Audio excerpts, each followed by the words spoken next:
ദൈവികമായ രക്ഷയും കരുണയും നമ്മുടെ പേരിലുണ്ടായിരിക്കട്ടെ.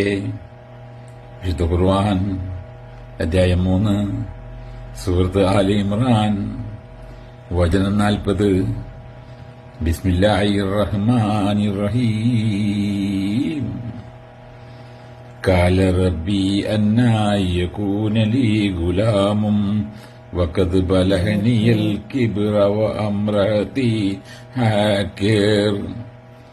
അദ്ദേഹം പറഞ്ഞു, എന്റെ രക്ഷിതാവേ, എനിക്കെങ്ങനെയാണ് ഒരു ആൺകുട്ടി ഉണ്ടാവുക?